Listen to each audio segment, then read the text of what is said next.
오늘은 집안에 두면 공기정화로 쾌적해지는 반려식물 5가지 대해서 알아볼게요. 그리고 공기정화뿐만 아니라 잘 죽지 않는 식물로 추려보아서 초보자분들도 쉽게 키워볼 수 있는 식물입니다. 다만 식물마다 잘 자랄 수 있는 환경과 특징이 각기 다른데요. 그래서 침실이나 거실 등 본인이 원하는 플랜테리어 컨셉에 따라 식물을 다르게 선택할 수 있어요. 그러면 본격적으로 집안에 두기 좋은 식물 5가지 알아보도록 하겠습니다. 설명 잘 들으시고 여러분에게 알맞은 공기정화 식물을 들여 놓아보세요. 안녕하세요. 인테리어 플랜트를 소개해주는 남자. 오늘의 생생한 정보, 오생정입니다. 오늘 알려드릴 식물은 실제로 제가 지인들에게 선물로 드렸고 다들 만족스러워하고 계신데요. 따라서 믿고 키우셔도 후회하지 않으실 겁니다. 어떤 공기정화 식물을 두든 공기가 무조건 좋아지는 거 아닌가요? 결론적으로 말씀드리자면 그렇지 않습니다. 식물마다 정화하는 영역이 다르기 때문인데요. 그래서 서두에 말씀드렸듯이 본인의 상황에 따라 적절하게 식물을 배치해야 합니다. 공기정화를 크게 나누자면 증산작용, 유해물질 제거, 암모니아 제거 3가지로 볼 수 있는데요. 먼저 증산작용은 대부분의 식물에서 일어나는 원리로 잎을통에 물이 뿌려지는 현상을 말합니다. 이렇게 뿌려진 물에 의해서 먼지가 가라앉게 되고 결국 가습 효과를 기대할 수 있는 겁니다. 그러니 가습으로 인해 먼지 제거 효과라고 볼 수 있겠죠.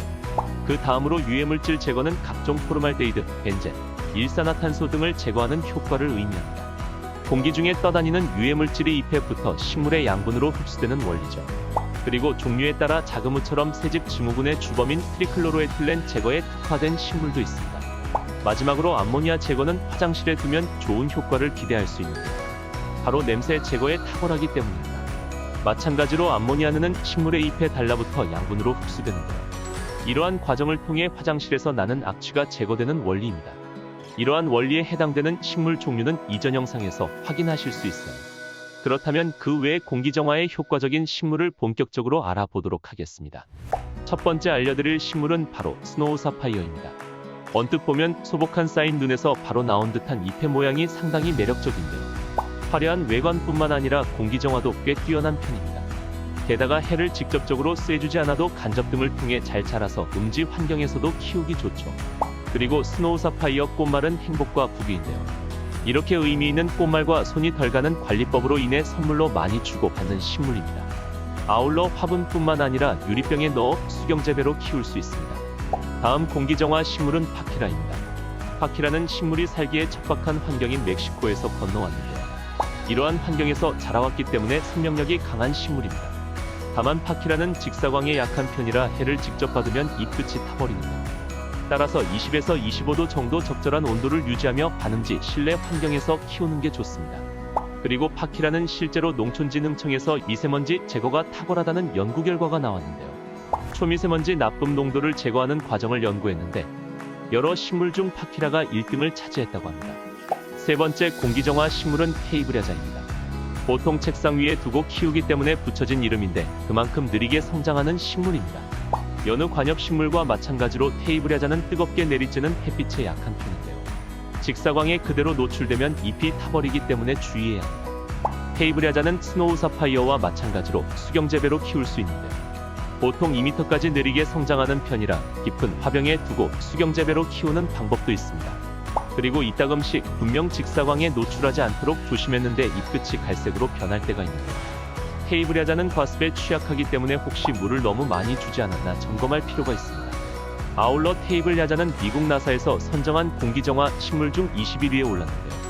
비단 포르말데히드 제거뿐만 아니라 암모니아 제거도 기대할 수 있어서 화장실에 두어 키우기 좋은 식물입니다. 다만 아예 해를 못 보거나 통풍이 잘 안 되는 공간이면 병충해가 생길 수 있는데요. 이러한 환경 조건만 잘 지킬 수 있다면 공기정화 식물로 테이블야자를 추천합니다. 네 번째 식물은 콤팩타입니다. 드라세나 콤팩타는 테이블야자와 마찬가지로 나사에서 선정한 공기정화가 뛰어난 식물 중 하나인데요. 포르말데히드뿐만 아니라 새집 증후군의 원인이 되는 트리클로로에틸렌을 제거해주는 효과도 기대할 수 있습니다. 콤팩타는 이따금씩 피어나는 꽃이 참 매력적인 식물인데요. 장미나 튤립처럼 화려한 모습은 아니지만 윤기 있는 잎과 잘 어우러져 집들이 선물로 많이 오고 가는 식물이죠. 게다가 콤팩타 꽃말은 번영과 행운이기 때문에 개업식에 선물로 보내는 경우도 많아요. 마지막 추천 식물은 스킨답서스입니다.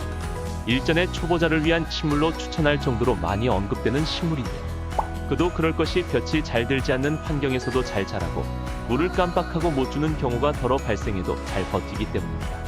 그리고 스킨답서스는 이 패턴에 따라서 종류가 다양합니다. 그래서 키우기 쉬운 스킨답서스를 여러 가지 종류로 구비하여 키우는 분이 많아요. 개인적으로 수경재배로 키우면 청량한 플랜테리어를 연출할 수 있어서 지인들에게 많이 추천하고 있습니다. 여기까지 공기정화 식물 소개는 마치고 마지막으로 물주기에 대해 이야기해보고 영상을 마무리하도록 하겠습니다. 아마 일주일에 한 번씩 물을 주라고 들어본 분이 많을 텐데요. 사실 식물을 키울 때 가장 주의해야 하는 점은 바로 과습입니다. 식물에 신경을 써준다는 명목으로 물을 너무 자주 주는 경우가 있는데요. 그보다 중요한 타이밍은 흙을 만져봤는데 흙이 건조하다 싶을 때입니다. 다만 이는 식물마다 물을 흡수하는 경우가 다르기 때문에 처음 키워보시고 몇 주 동안은 건조해지는 정도를 보면서 물주기를 체크하면 됩니다. 이전 영상을 참고하셔서 정확하게 알아보세요. 다음 영상은 몬스테라에 대해 집중 탐구하는 주제로 돌아오겠습니다. 구독과 좋아요 부탁드립니다.